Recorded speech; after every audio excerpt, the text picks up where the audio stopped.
মৌলভীবাজার জেলার জুড়িতে যত্রতত্র ফেলা হচ্ছে ময়লা আবর্জনা। রাস্তাঘাট, অলিগলি, নদীর পাড় সহ যেখানে সেখানে বর্জ্য ফেলায় পুরো শহর যেন ময়লার ভাগাড়ে পরিণত হয়েছে।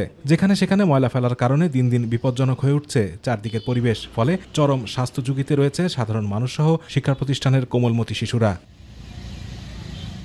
হাসপাতালের বর্জ্য, হোটেলের পচাবাসি খাবার, দোকানপাটের আবর্জনা সহ বিভিন্ন প্রতিষ্ঠানের ময়লা আবর্জনা শহরের প্রবেশ মুখে ফেলা হচ্ছে অপরিকল্পিতভাবে। এসব ময়লার কারণে স্থানীয় ব্যবসায়ী ও পথচারীরা পড়েছেন চরম বিপাকে। দুর্গন্ধের জন্য আমাদের শরীর স্বাস্থ্য খারাপ হয়ে যেতেছে। আমরা এই ময়লার কারণে আমরা দোকানদারি করতে পারি না। আমাদের 6-7 জন মানুষ আছে, একজন না একজন ডেলি অসুস্থ হয়।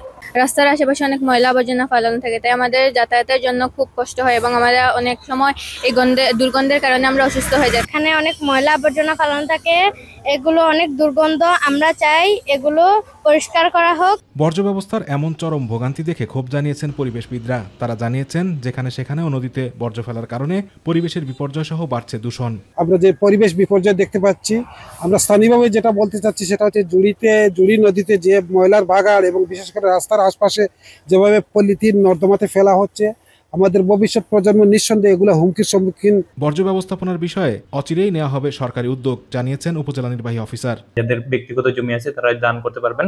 তাহলে আমরা উপজেলার পক্ষ থেকে আমরা অবশ্যই এটা উদ্যোগ নিয়ে আমরা একটা ডাম্পিং স্টেশন করে দেবো, যাতে করে আমাদের উপজেলার এই ময়লা ব্যবস্থাপনা বা বর্জ্য ব্যবস্থাপনার একটা সুরাহা ঘটে। 2004 সালে জুড়ি উপজেলা ঘোষণার পর থেকে বিভিন্ন অবকাঠামোগত উন্নয়ন হলেও শহরের সৌন্দর্য রক্ষা ও পরিবেশ সংরক্ষণে এখনও নেই কোনো সরকারি উদ্যোগ। সাধারণ মানুষের প্রত্যাশা, অচিরেই যেন শহরের বাইরে ময়লা আবর্জনা ফেলার একটি নির্দিষ্ট জায়গা তৈরি করে উপজেলা প্রশাসন। আতিকুর রহমান তিতাস, মাই টিভি।